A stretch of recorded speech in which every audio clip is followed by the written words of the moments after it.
Hello students, welcome to winning cast online classes. आज हम करने वाले political science chapter 6 third chapter का नाम है न्यू सेंटर्स ऑफ पावर। मैंने बताया था चैप्टर जो है पहले इसका जो ओल्ड नेम था अल्टरनेटिव सेंटर ऑफ पावर थे, अब इसी को नाम चेंज करके न्यू सेंटर्स ऑफ पावर करता है कि और कुछ न्यू टॉपिक को ऐड किए गए।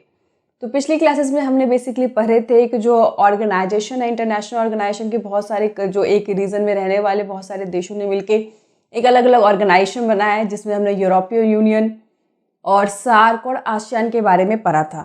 उसी तरह का एक और हमारा रह गया था इम्पॉर्टेंट ब्रिक्स, तो उसको हम यहाँ पे बताएंगे। उसके बाद हमने बताया था कि आज के टाइम में जो अमेरिका सुपर पावर है ये तो पता है, लेकिन और कौन सी ऐसी कंट्री है जिसमें सुपर पावर बनने की पोटेंशियल है, जो एमर्जिंग इकोनॉमी जिसे कहा जाता है, जो सुपर पावर बनने की कैपेबिलिटी रखता है।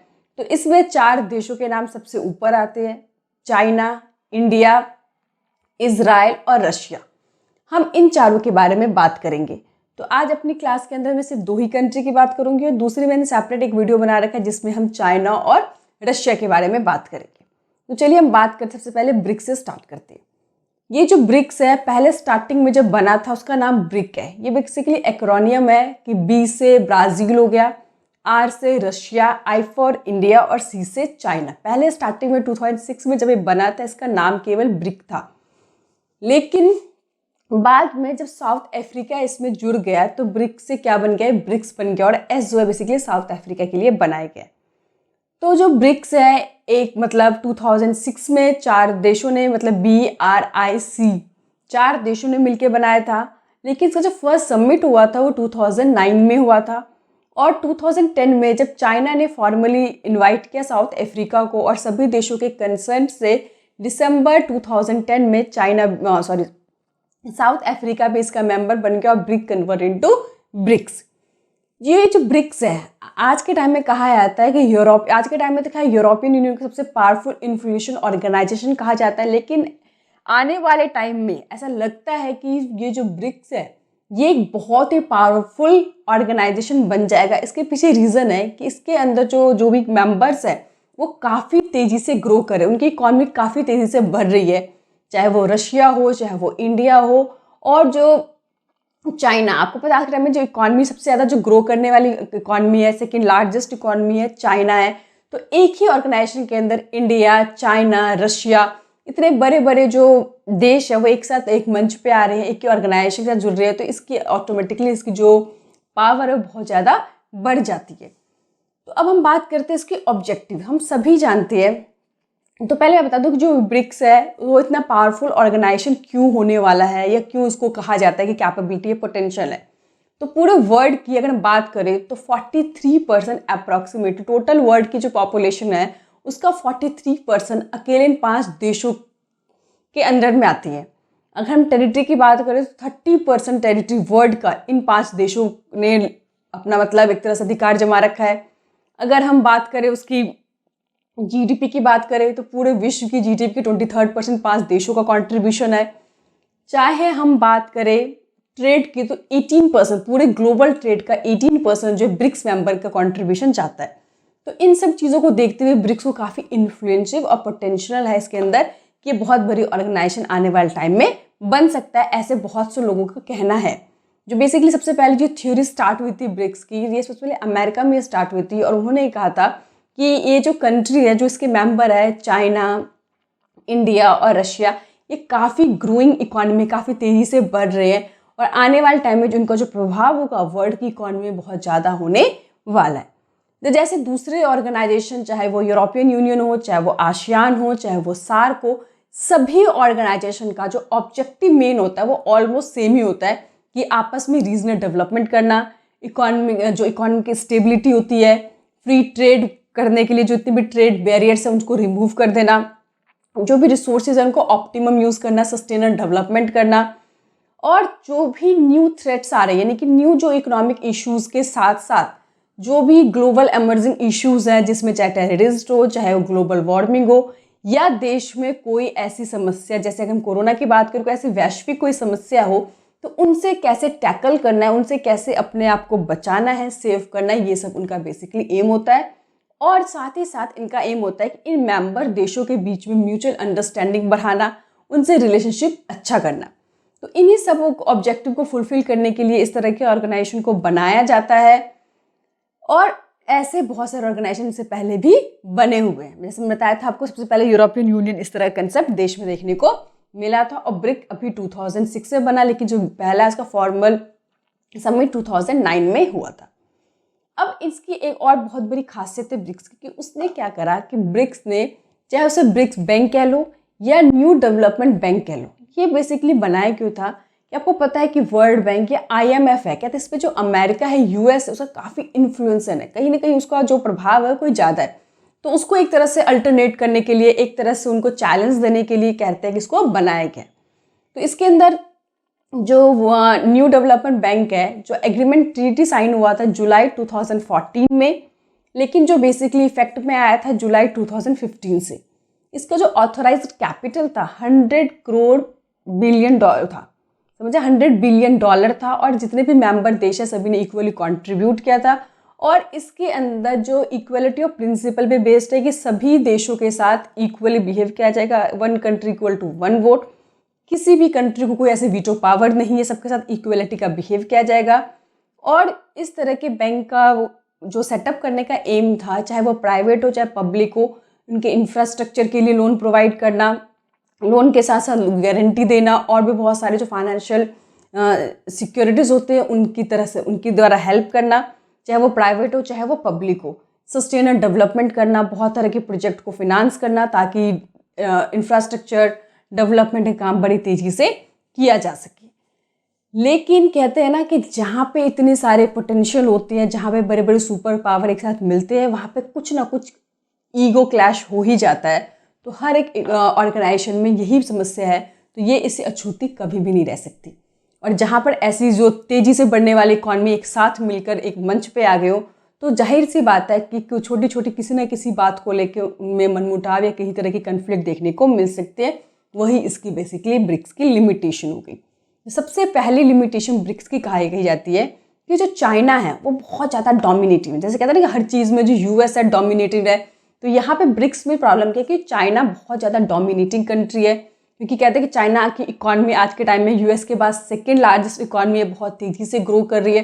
वो हर चीज़ में अपनी मनमानी करना चाहता है, और अगर कोई देश ज़रूरत से ज़्यादा पावरफुल होने की कोशिश करता है और दूसरे देशों को इग्नोर करता है, तो ऐसे में कन्फ्लिक्ट होना जाहिर सी बात है। सबसे बड़ी लिमिटेशन ये है कि चाइना बहुत ज़्यादा डोमिनेटिंग है दूसरी कंट्रियों की तुलना में। दूसरा, आपको पता है ये ऑर्गेनाइजेशन बने क्यों थी? म्यूचुअल अंडरस्टैंडिंग के लिए, एक दूसरे को हेल्प करने के लिए, जो भी ट्रेड बैरियर्स हैं उनको ख़त्म करने के लिए, आपस में ज़्यादा से ज़्यादा ट्रेड करने के लिए।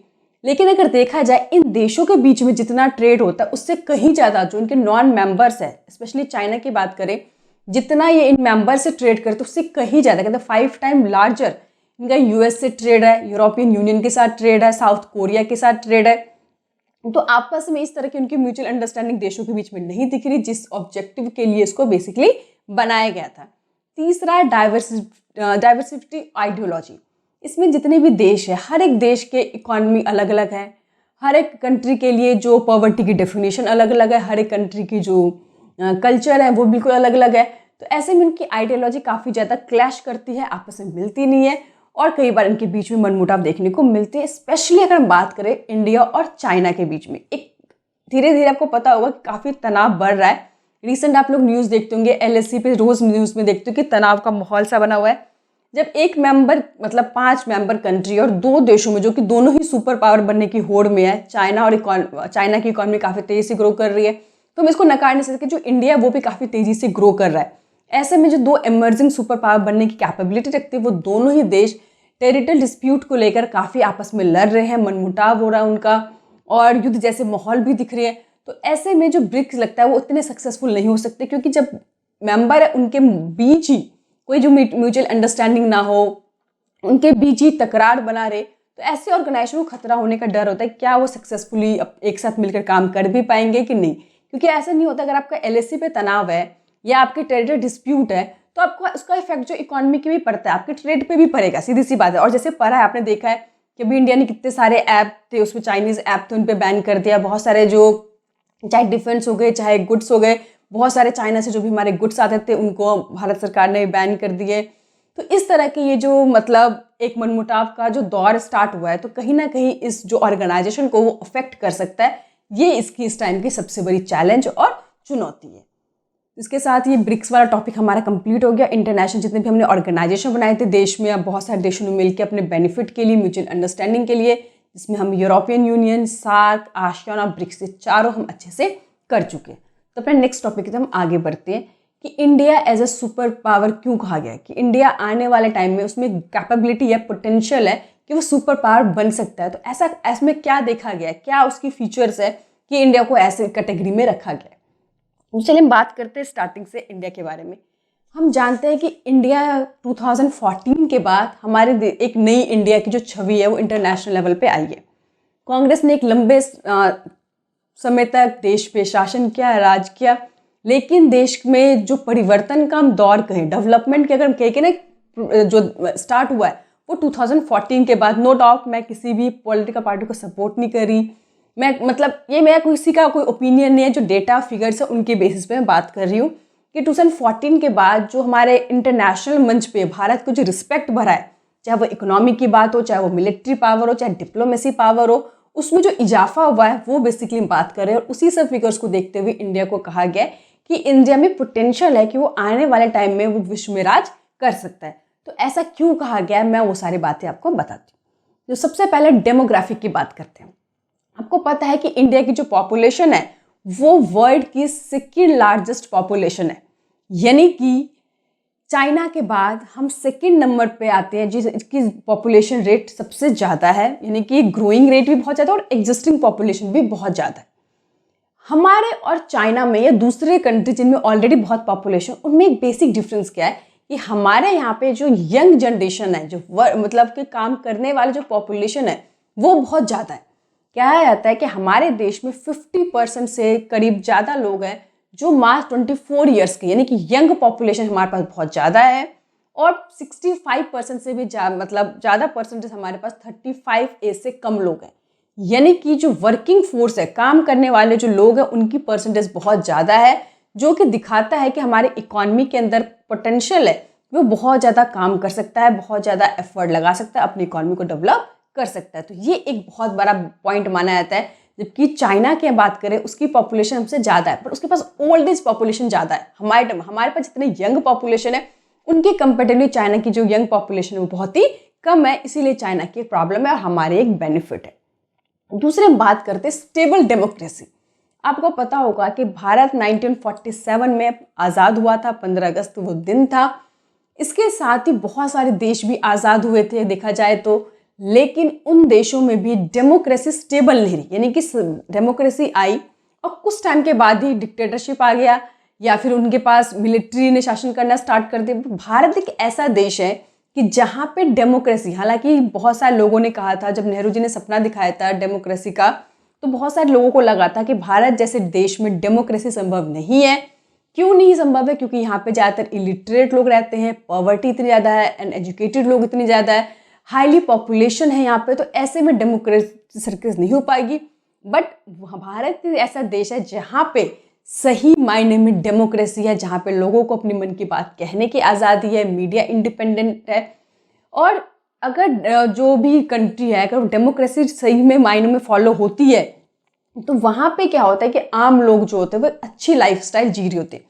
और यही रीज़न आपने देखा होगा कि बेस्ट डेमोक्रेसी का एग्जाम्पल कि राजा का बेटा राजा नहीं बनेगा। अब आप देख लीजिए, नरेंद्र मोदी हमारे देश के जो प्रधानमंत्री, एक बहुत बड़ा एग्जाम्पल है कि कहाँ से कहाँ पहुँच गए। यानी कि डेमोक्रेसी में ही ऐसा हो सकता है कि देश में इतने छोटे लेवल से एक मतलब बीजेपी के कार्यकर्ता से उन्होंने अपनी जर्नी स्टार्ट की थी और देश के प्रधानमंत्री बन गए हैं। तो ये डेमोक्रेसी सक्सेस जो है इसी को हम कहते हैं। हर एक व्यक्ति को अपनी बात कहने की आज़ादी है, फ्रीडम ऑफ स्पीच है, यहाँ पे माइनॉरिटी भी सिक्योर एंड सेफ फील करते हैं। तो जिसके कारण इंटरनेशनल लेवल पे जो भारत की जो इमेज है बहुत ज़्यादा अच्छी है, सेकुलर इमेज है, किसी भी तरह के कोई धर्म जाति के नाम पे कोई भेदभाव नहीं है। ये डेमोक्रेसी की जो एक अच्छी पहचान है वो भारत ने एग्जाम्पल सेट किया। तीसरी बात करें इकोनॉमिक फैक्टर की, तो आपको पता होगा कि इस टाइम भारत की जो इकॉनमी 4th नंबर पे आती है। यूएस, चाइना, जापान और जर्मनी के बाद भारत 4th नंबर पे आता है कि रैंकिंग में, कि जहाँ पे एक बार फिर से मैं रिपीट करती हूँ, यूएस, चाइना, जर्मनी, जापान, यानी कि वो 5th नंबर पे आए। ठीक है, इससे पहले 4 देश हमसे आगे इकोनॉमिक डेवलपमेंट में। तो यानी कि इतनी तेजी से हम जो ग्रो कर रहे हैं, ये दिखाता है कि इकोनॉमिकली आपको पता होगा कि फूड के मामले में चाइना के बाद 2nd नंबर पे भारत का नाम आता है, जो इतने वाला फूड एक्सपोर्ट पूरे विश्व को कर रहा है। तो ये भी बहुत बड़ा एक मतलब फैक्टर है कि इकोनॉमिकली हम बहुत ज़्यादा डेवलप हो रहे हैं, जहाँ पे हम दूसरों से चीज़ें मंगाते थे, आज हम दूसरी कंट्री को चीज़ें प्रोवाइड कर रहे हैं। और एक बात हम करते हैं मिलिट्री। आपको पता है हमारे देश की जो मिलिट्री है वो काफ़ी ज़्यादा देश की बहुत ही सशक्त मिलिट्री आते हैं हमारे यहाँ, जिनके साथ भी प्रैक्टिस होते हैं। वो लोग मानते हैं कि भारत की जो आर्मी हो गई, चाहे नेवी हो गई, उनके अंदर हाईली पोटेंशियल है कि वो आउटडेटेड टेक्नोलॉजी को भी बड़े एफिशिएंटली यूज़ करते हैं। उनका जो जज्बा है वो बहुत ही हाई है, बहुत ही ज़्यादा मोटिवेटेड हाईली है। और 2014 के बाद हमारे जो जवान है वो और ज़्यादा मोटिवेटेड हुए।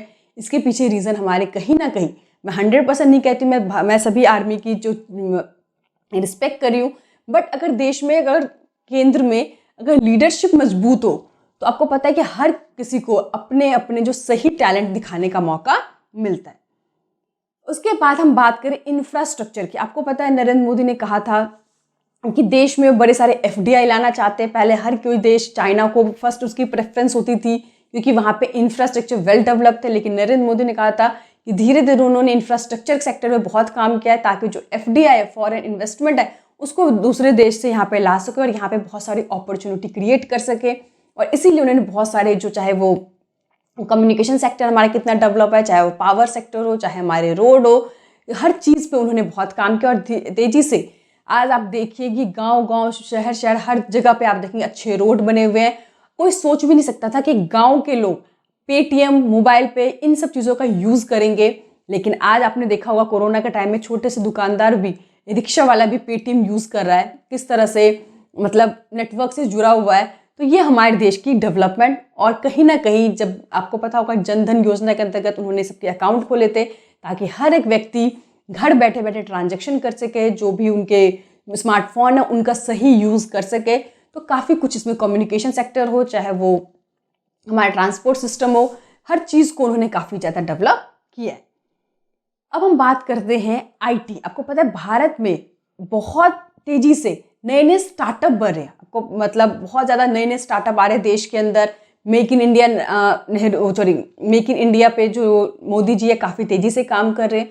तो चाहे वो, मैं बता रही हूँ आपको, चाहे वो इकोनॉमिक सेक्टर हो, चाहे पॉलिटिकल सेक्टर हो, चाहे हमारे डेमोग्राफिक हो, चाहे वो मिलिट्री आर्मी हो, चाहे वो हमारा इंफ्रास्ट्रक्चर हो, और साथ ही साथ अगर हम बात करें जो टूरिज़्म है। आपको पता है कि अतिथि देवो भव, हमारे जो शुरू से ही कल्चर रहा है कि जो भगवान, मतलब हमने अतिथि को भगवान का रूप दिया है। और यही रीज़न है कि पूरे विश्व से हमारे देश में बहुत ज़्यादा टूरिज़्म आते हैं, उनके साथ बहुत अच्छा बिहेव किया जाता है। और हमारा कल्चर इतना इन्फ्लुएंसिव है। आपको पता होगा कि हरे कृष्णा इस्कॉन जाओगे तो विदेशों में भी बहुत सारे इस्कॉन टेम्पल उसे खुले हैं। लोगों ने मतलब हमारे कल्चर को अडॉप्ट किया है। पहले क्या था, US कल्चर को ही लोग सक्सेस मानते थे, US कल्चर को ही ज़्यादा इन्फ्लुएंस मानते थे। लेकिन अब ऐसा नहीं है। बहुत सारे फॉरेनर है, वो अब अगर आप देखेंगे जाके बनारस में, तो वहाँ पे आते हैं, वो हिंदी रीति रिवाज से शादी करते हैं, हमारे जो साड़ी है उन ड्रेसेस को पहनते हैं। तो जब हमारे कल्चर को दूसरे लोग फॉलो करने लगा है, हमारे आइडियोलॉजी को दूसरे लोग फॉलो करने लगे, चाहे वो योगा की बात हो, ये भी भारत की देन है। तो मतलब कहते हैं ना कि भारत शुरू से ही विश्व गुरु रहा है, लेकिन बीच में भारत की जो इमेज थी वो काफ़ी ख़राब हो गई थी। भारत की जो एक स्ट्रेंथ थी उसमें कमी आ गई थी। लेकिन अब फिर से वही भारत जो विश्व गुरु, जिसने पूरे देश को एक नई लीडरशिप दी थी, आज वही भारत ऐसा लग रहा है कि आने वाले टाइम में मतलब बहुत ज़्यादा उसमें पोटेंशियल है कि लोगों को मार्गदर्शक बन सकता है। तो शायद यही सारे कारण है कि हमारे कल्चर इन्फ्लुएंस, हमारे इंफ्रास्ट्रक्चर, हमारी इकोनॉमिक ताकत, हमारे मिलिट्री, हमारे जो जवान है, और पॉलिटिकल ताकत, डेमोग्राफी के सारे ऐसे फैक्टर्स है जो दिखाता है कि भारत के अंदर पूरी शक्ति है कि आने वाले टाइम में भारत विश्व में राज करेगा। और हम सब इंडियन होने के नाते हमें इस पे गर्व करना चाहिए, हमारी लीडरशिप पे हमें गर्व होनी चाहिए। और ये सारे रीज़न मैंने बताए कि क्यों भारत को ऐसा कहा गया। चलिए अब हम दूसरी बात करते हैं कि सेकंड कंट्री। अभी मैं यहाँ पे रशिया और चाइना नहीं बात कर रही हूँ, वो भी बहुत एमर्जिंग इकॉनमी है, काफ़ी तेज़ी से ग्रो कर रहे हैं, लेकिन उसकी हम बात दूसरी वीडियो में करेंगे। यहाँ पे अपने भारत की बात कर रहे हैं। और भारत के साथ जो उनका दोस्त है इजराइल में, हम उनकी बात करें। जो इजराइल देश है, भारत की उसने बड़ी मदद की है, हर टाइम पे मदद की है और हमेशा वो कहता है कि वो भारत के साथ है। तो हम उसकी इजराइल की बात करते हैं कि इसको इतनी, देखो भारत तो चलिए चाहे वो इकोनॉमिक वाइज हो, चाहे पॉपुलेशन वाइज हो, चाहे टेरिटरी वाइज हो, बहुत बड़ी इकॉनमी है, बहुत पॉपुलेशन, हाईली पॉपुलेशन है, उसकी टेरिटरी बहुत ज़्यादा है। लेकिन अब जो मैं देश की बात करने जा रही हूँ वो बहुत, अगर हम ग्राफ पे देखेंगे, सॉरी मैप पे देखेंगे तो बहुत छोटा सा देश है, लेकिन उसके अंदर ऐसी क्या क्वालिटी है कि उसको सुपर पावर बनने की है, उसको हम तेजी से कहते हैं ना कि पावरफुल कंट्री की रैंकिंग में क्यों तेजी से आ रहा है, तो उसका नाम है इजराइल। आपको पता होगा कि इजराइल का जो अस्तित्व है 1948 में आया था, यानी कि भारत 1947 में आज़ाद हुआ था और 1948 में इजराइल का भी एक तरह से कह सकते हैं जन्म हुआ था। और जन्म होने के साथ ही उस इजराइल ने बहुत तकलीफ देखी है जब से बना है। कहते हैं कि 7 बार उसके साथ वॉर हुआ है और हर बार वॉर में इजराइल की जीत हुई है। आखिर क्या रीज़न है कि वो इतना पावरफुल हो गया, इतना छोटा देश हो के भी आज सबके उसने मतलब कहते हैं नाक में दम कर रखा है। तो आखिर क्या ऐसे रीज़न है? सबसे पहले जो उसकी ताकत मैं कह रही हूँ कि उसके पास जो उसकी जो टेक्नोलॉजी है वही उसकी सबसे बड़ी ताकत है। दूसरे देशों के पास तो नेचुरल रिसोर्सेज हैं, उसकी पॉपुलेशन है, टेरिटरी है, उसकी इकॉनमी बहुत बड़ी है, लेकिन इजराइल की सबसे बड़ी ताकत उसकी टेक्नोलॉजी है। उसके पास कोई नेचुरल रिसोर्सेज नहीं है ताकि वो उससे पैसा कमा सके या उससे वो इकोनॉमिक डेवलपमेंट कर सके, लेकिन इसके बावजूद को हर देश इजराइल से टक्कर लेने से पहले 2 बार जरूर सोचता है। इतने छोटा सा देश है तो इसका रीज़न जो है सबसे पहले मैंने बताया इसकी हाई टेक्नोलॉजी। कि कहते हैं कि इजराइल के पास ऐसी टेक्नोलॉजी है कि जिससे उसने पूरे विश्व पे राज करने की, यानी कि वो मतलब किसी कोई भी उससे खतरा तो नहीं लेना चाहेगा, उससे कोई लड़ाई तो नहीं लेना चाहता फिलहाल। तो इसका रीज़न है उसके पास सबसे पहले हाईटेक आर्मी, और उस आर्मी के द्वारा यूज़ की गई ऐसी ऐसी टेक्नोलॉजी है जो कहते हैं कि अमेरिका के बाद सबसे विश्व का सुपर पावर देश है। अगर अमेरिका के पास सेकंड बेस्ट टेक्नोलॉजी है तो वो किसके पास है? इजराइल के पास है। और सबसे बड़ी बात, वो अपनी टेक्नोलॉजी किसी के साथ शेयर भी नहीं करता है। वो किसी को अपनी टेक्नोलॉजी के बारे में नहीं बताता है कि वो आखिर कैसे और किस तरह से उसको यूज़ करता है। दूसरी उसकी जो इंटेलिजेंस है, मुसाद, कहते हैं उसके अंदर इतनी कैपेबिलिटी है कि वो अपने दुश्मन को कभी भी कहीं भी नहीं छोड़ता और पूरी दुनिया में किसी भी कोने से वो ढूंढ कर उसको ख़त्म करता है जड़ से। और उसके आज तक कोई भी मिशन, कोई भी ऑपरेशन फेल नहीं हुआ है। यही एक बहुत बड़ा उसकी कहते हैं बहुत बड़ी उसकी ताकत है, स्ट्रेंथ है, उसकी इंटेलिजेंस, उसकी आर्मी, उसकी टेक्नोलॉजी। और पूरे विश्व का वही एक ऐसा देश है जो एंटी बैलिस्टिक, यानी कि उसके इजराइल के ऊपर कोई भी देश अटैक नहीं कर सकता। उसने पूरी तरह से अपने आप को कवर कर रखा है। कोई भी मिसाइल उसके ऊपर जाएगी पूरे इजराइल में तो वो उसको एंटर करने से पहले ही खत्म कर देगा। एंटी बैलिस्टिक मिसाइल उसने इस तरह से इक्विप्ड किया हुआ है। हालांकि अमेरिका के पास, पर अमेरिका एक बहुत बड़ा देश है, वो इस तरह से अपने पूरे अमेरिका को इस तरह से कवर नहीं कर सकता है। अब हम बात करें रिसर्च एंड डेवलपमेंट की, तो कहते हैं कि अगर अमेरिका के बाद यही एक सेकंड देश है जहां पे अपने बजट का मतलब जितने बजट बनते हैं उसका एक बहुत बड़ा हिस्सा रिसर्च एंड डेवलपमेंट पे जाता है। हर दिन कुछ ना कुछ नया करने की कोशिश करते हैं ताकि नई टेक्नोलॉजी हाईटेक बनाया जाए, नई चीज़ों को इन्वेंट किया जाए। और उनके जो एजुकेशन सिस्टम है, जैसे हमारे हम बात करें तो हमारे एजुकेशन सिस्टम में सिर्फ आपको बुक पढ़ाया जाता है, थियोरेटिकल पढ़ाया जाता है। वहाँ पे प्रैक्टिकली बच्चों को कहते हैं ना कि मेंटली बहुत ज़्यादा शुरू से इनको स्ट्रॉन्ग किया जाता है। एजुकेशन सेक्टर बहुत तेज़ है, बहुत सही पढ़ाई उनको पढ़ाई जाती है। समझा कि कैसे किसी चीज़ को प्रैक्टिकली यूज़ करना है, ऐसा नहीं सिर्फ डिग्री लेने के लिए पढ़ाई नहीं जाती है। और इसीलिए इजराइल विश्व का सबसे नंबर 1 देश आता है जो high skilled, high intelligent labour provide करने के लिए, यानी कि उसके जो लेबर होते हैं काफ़ी स्किल्ड, काफ़ी नॉलेजेबल, काफ़ी इंटेलिजेंट माने जाती है, नंबर 1 पे आती है। उसके बाद हम बात करें इसकी रशिया की, जितने भी स्टार्टअप है, सबसे ज़्यादा स्टार्टअप कहाँ पे अमेरिका के बाद बनते हैं तो इजराइल के अंदर बनते हैं। तो ये सब चीज़ें हैं जो मैंने बताया। इसकी टेक्नोलॉजी हो गई, उसकी आर्मी हो गई, इसकी इंटेलिजेंस हो गई, इसके बड़े बड़े स्टार्टअप्स जो है वो यहाँ पे हो रहे, रिसर्च एंड डेवलपमेंट में बहुत काम कर रहा है।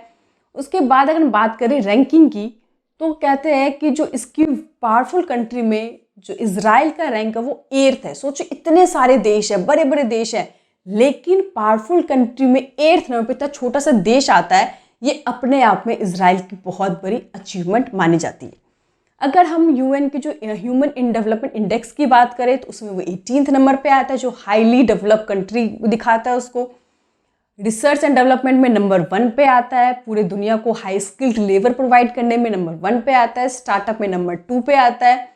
और 2007 के अकॉर्डिंग पूरे विश्व का 10% ये जो है जितने भी डिफेंस गुड्स होते हैं उसको एक्सपोर्ट करने वाला ये कंट्री है। यानी कि इतना छोटा देश और पूरे इकोनॉमी का अकेले 10% डिफेंस गुड्स क्या करता है, लोगों को एक्सपोर्ट करता है। आपको पता होगा इसके पास जो चाहे वो टैंक हो गया, चाहे वो मतलब कोई भी जो वेपन्स हो गए, इतने ज़्यादा इसके पास हाईटेक एडवांस है, जिसके कारण आज इजराइल से कोई भी टक्कर लेने से पहले बड़े से बड़ा देश सोचता है। और जितने भी आज तक युद्ध हुए, जैसे आपको पता होगा जैसे ही इजराइल बना था तो अरब देशों ने काफ़ी इस पर अटैक किए थे, चारों तरफ से इसको अटैक किया गया था, बहुत सारे देश ने एक साथ मिलकर किया था। लेकिन ये अकेला एक छोटा सा देश अपने टेक्नोलॉजी के दम पे, अपनी आर्मी के दम पे, अपनी इंटेलिजेंस के दम पे इसने सबके छक्के छुड़ा दिए और आज एक पावरफुल कंट्री के रूप में विश्व में अपनी इसने पहचान बनाई है। तो इसीलिए इसको पावरफुल कंट्री, एमर्जिंग इकोनॉमी के रूप में इसको देखते हैं। तो यहीं पे हमारे टॉपिक और मतलब ख़त्म होता है। 2 हमारे छोटे से टॉपिक बचे हुए हैं कि रशिया और चाइना को एमर्जिंग इकोनॉमी में, पावरफुल इकोनॉमी क्यों कहा जाता है। इसके बारे में हम नेक्स्ट क्लास में बात करेंगे। तो यहाँ पे हमारी चैप्टर और वीडियो में ख़त्म करती हूँ। Thank you.